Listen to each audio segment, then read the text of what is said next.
I understand that it's going to be hard to do so, but I feel like you should try your best to do so. What I'm also feeling as well is there's a lot of gossip here coming up in this spread. Gossip about, who's getting laid off, why so-and-so left in such an abrupt manner. And the point is, they've already left. Whatever people are talking about, it's all like he said, she said. And it's all things that don't really matter because the other person is no longer in the picture. So I feel like there might have been a coworker that left. There might have been somebody that left. There might have also been some type of rumor or scandal surrounding workplace romances. And I don't know how long it has been circulating around, but I definitely see remnants of that still in the gossip, in the rumors, in the discussions between coworkers. And at the end of the day, it doesn't really matter. And engaging in, this sort of low vibrational energy, even if you're just like, even if you don't care, even if you're just like, hey, what are you guys talking about? It just, that type of low vibrational energy, it's not good for you to be in it, and it's not good for you to get sucked in or to kind of get pulled or drawn into it, okay? And I feel like a lot of it has to do with the people in general that are around you. So don't get pulled into their vibration. Don't get pulled into the gossip. Because if they're gossiping about other people, one day they will gossip about you.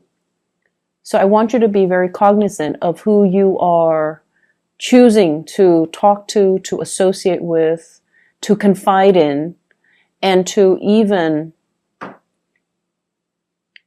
open up to. Okay? Be very, very careful about this energy. If you see 3-4 people huddled together in hush-hush conversation, just walk the other way. I know that curiosity, often gets the best of us, but it's not worth it, okay? And don't get dragged into it. I feel like the more you can avoid it for this week, the better it's going to be for you, because I feel like people might get called out for not doing their work and constantly gossiping. So even if you've never associated with them in the past, and this week you choose to do so, you might get blamed for it as well. You might get, just by association, you might get reprimanded, or you might, get like, the manager or the supervisor might also put you, like, blacklist you just because of your association. So be very, very careful who you let into your life, who you are choosing to spend your free time with, and what kind of conversations you're engaging in. So I feel like that is something that is really crucial in the work environment. Once again, I'm seeing this energy about you feeling like you have to take care of everything, you have to do everything. And I feel like in a partnership situation as well, there's somebody who's not taking initiative. They're kind of dragging their feet, and you're asking them very simple questions. Where do you want to go? What do you want to do? What do you want to cook for dinner? What do you want to eat for dinner? What restaurant do you want to go to? And they're just like, I don't know. It's up to you. And so between the two of you, there's this constant back and forth where decisions are not being made. And I almost feel like, the Pisces that I'm reading for, some of you have a lot of fire in you.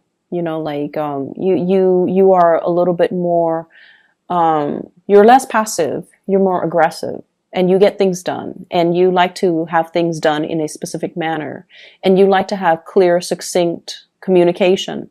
And I feel like the person that you're dealing with, they're dragging their feet. I also see as well, there might be some financial fluctuations, especially if you are in a relationship. And I feel like the fluctuation has a lot to do with one person being like the sole breadwinner in the family, and then the other person might be a stay-at-home mom, stay-at-home dad, or a homemaker in general. And so there's a little bit of a dip when it comes to finances. And you're trying your best to, get the pay increase, to work really hard, and to get ahead in your work situation so you can get like a better, to alleviate the financial burden. and, to get yourself more, to build up your financial foundation. But it just feels like if you're in a relationship with another person, they're encountering blockages. They're encountering lack of opportunities.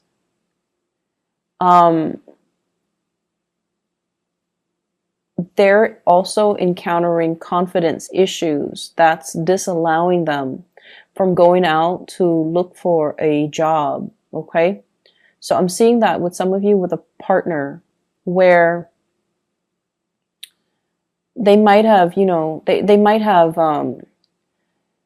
I'm seeing communication issues, and I don't know why that is. Maybe it's a linguistic barrier.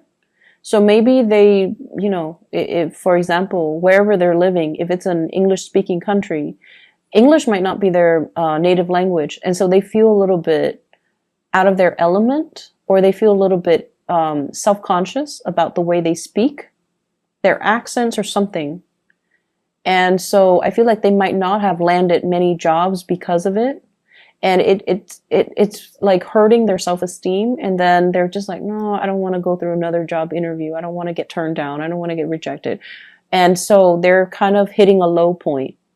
And then I also feel like for others, there might just be kind of like just blockages overall. The jobs that they want might be further away, and they might not have like a stable mode of transportation.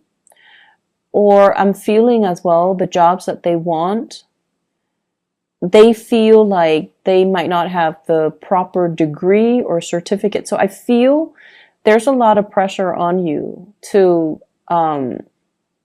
it's almost like you're very much alone in everything that you're doing to uphold the relationship, uphold your work situation, and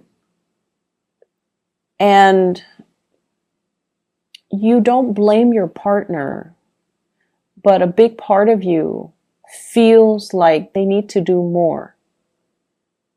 It takes a lot for a Pisces to get to this point, but I feel like you're shouldering the responsibilities.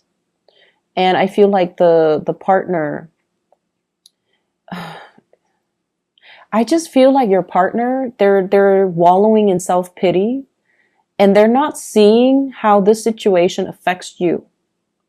So they're too wrapped up in their own feelings, in their own emotions, in their own struggle, that they're not seeing everything that you're doing.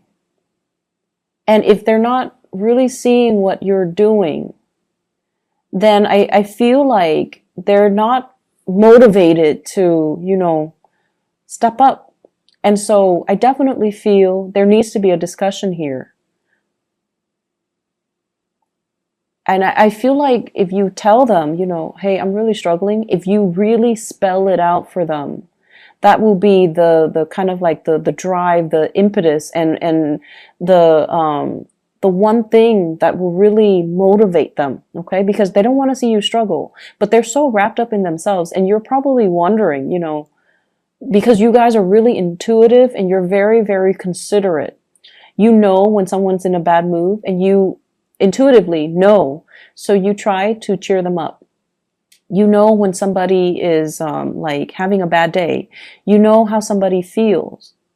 And so that's why you're very understanding with your relationship partner. They, on the other hand, they operate in a more practical way. So they might do things, practical things to help out best they can, like clean wash the dishes, do the laundry, clean the house, cook. But I feel like in terms of their financial contribution, it's very minuscule, and there's nothing wrong with that. But what I feel is there is some financial imbalances. There are some financial imbalances in the relationship right now, in the give and take. And I feel like they're so wrapped up in their own situation that they're not really seeing your struggles. And if you tell them, spell it out for them so that they snap out of it and they help you. Because if we leave things unsaid, I feel like it can lead to a lot of resentment further down the line, especially for you guys. And then I also feel like the partner is like sinking deeper and deeper and deeper into this space of self-pity, which is not helpful for the relationship. Okay, so try to fix the situation. It is within your control, and they're going to be very receptive to it, but you need to let them know, hey, I need your help. I need you to just, snap out of it and help me. They have the capability to bounce back very quickly. They're strong, okay? They're just going through a little eagle dip right now, but they're strong, and they will, they will snap out of it, and they will help you. I'm seeing two people here, an earth sign, a Taurus, a Virgo, or a Capricorn. And this person, their life has been kind of stuck and stagnant, and things are not progressing for quite some time. And I almost feel like across the board, I just feel like if you love somebody, right, you have to respect them. So I feel like,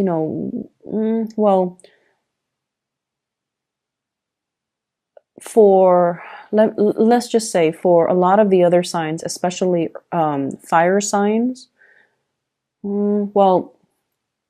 fire signs, air signs, and earth signs in general, they have to respect somebody first before they can fall in love with that person.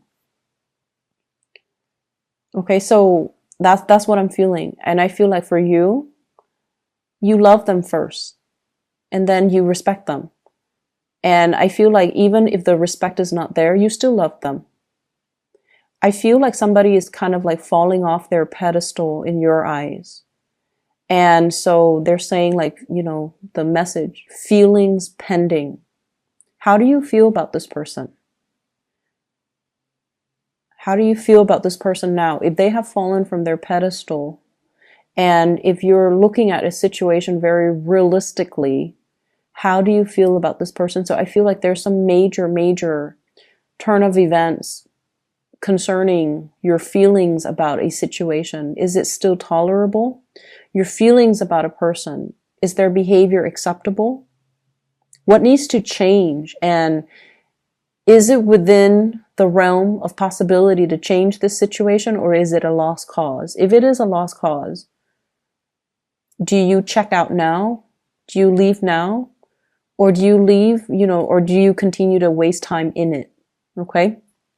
So I definitely see some situations that might have been swept under the rug, and now they're coming back to light for you to examine during this time. So Taurus, Virgo, Capricorn, I feel like that might be a partner that is, their life is very stuck. They're wallowing in self-pity, and their foundation is looking a little bit decrepit. Like they don't really have anything to show for themselves. And I feel like they're sinking into further self-doubt. And, of course you love this person. But I feel like you kind of need to look at the situation realistically. Are they also corroding your foundation? If the answer is yes, you have to check yourself out of this relationship. And then I have an air sign. This is an Aquarius, a Gemini, or a Libra. This is somebody that I feel like you're not really sure how they feel about you. You're a little bit confused about this person. One day they're very affectionate, the next day they're very aloof. So there is like definitely an emotional roller coaster with this person. I feel like, let me see here. I feel like they've recently gotten back on their feet. So they might have left a relationship. They might have been in like a long-standing relationship, and they left that. So they might, be very iffy about starting a new relationship. They might be testing the waters. They might not feel like you are the right person for them as well. So I feel like they're still trying to gauge whether or not they want to invest in you. That's what I'm feeling. So if they're blowing hot and cold, I feel like it's because they're confused about whether or not so much confused, but I feel more like they're still trying to get to know you. And so they're, they have the checklist. Emotionally stable, financially stable, honest, loyal, blah, blah, blah. Whatever their requirement is for a love relationship partner. I feel like they're every day that they spend with you, or every date that you go on with them, every conversation, they're keeping tabs. Okay. They're just like, okay, did this text conversation show that the Piscean person is honest?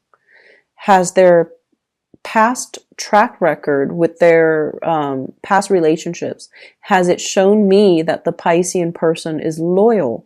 So I feel like they're keeping tabs, and they're checking off the list. So their feelings for you is still pending. They haven't made up their mind just yet. And so if you are interested in this person, I feel like you have to be very consistent. Okay, because like, when they go through that checklist, if it's somebody who's very methodical to the point where they have a checklist, they want somebody who's very reliable and very consistent. So I feel like you have to show consistency.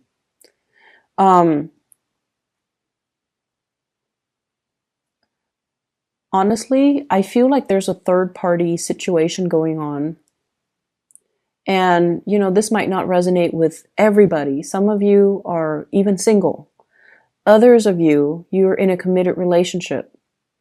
And I definitely see a third party situation. It might not be, like sleeping with a third party, or like stepping out of the relationship. It could just be text messages, flirtation, talking to an ex, just like talking to an ex, like, what you feel to be very harmless, but your partner doesn't feel that way.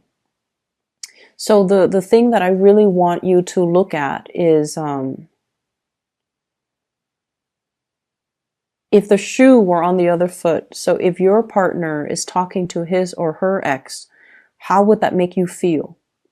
So I feel like there's something coming to light. There might have been some arguments recently about this, and I feel like it's surfacing again. So it could be you talking to an ex, or talking to somebody, flirting with somebody outside the relationship, or it could be the partner talking to an ex or flirting with somebody outside of the relationship. But there is a huge presence of a third party that is creating conflict, mistrust in your existing relationship. I have here the Lovers. And with this card alone, it would have been really, really good. However, I also have here the Three of Cups in the reverse, three party. And when it's in the reverse, it's third party. And I also have as well the Three of Swords. It's in the reverse position. So I feel like it might be an ex. Three of Swords is a person that left our lives, and, there was some separation. And it took you some time to heal from it, to get over it. And it's resurfacing. So I feel like it's an ex. I also feel like it's somebody outside of the relationship. So there's heavy interference here. Whatever situation you're in, if you're dealing with someone whose financial foundation is wobbly, if you're dealing with someone who's not sure about their feelings for you, or if you're in that third party situation, you have to really sort out your feelings. We can't find the ideal partner in just one person. There are people with traits and qualities that we wish we can extract. And we wish we can extract all of those good traits and quality and roll them up and create them into, the ideal man or the ideal woman. And I feel almost like you guys are very, very heavily, just very romantic. And I feel like you believe in that, perfection, that ideal person. And so you might fall in love with, multiple people because they embody that. They have certain traits about them that you wish your partner might have. And so you're constantly looking for that ideal type. And I feel like that might be why some people fall in love with multiple people. But what I'm feeling here is it's almost like a form of escapism. Rather than fixing what we have, we're kind of being drawn to others that have the qualities that we wish our partner has. The drive, the ambition, for example. So there are a few things here that we kind of need to fix, and you will be able to fully. I feel like the problems are easy to fix because you just have to really listen to what your heart desires and what it wants. Your feelings, you have to kind of sort them out. You have to decide how you feel.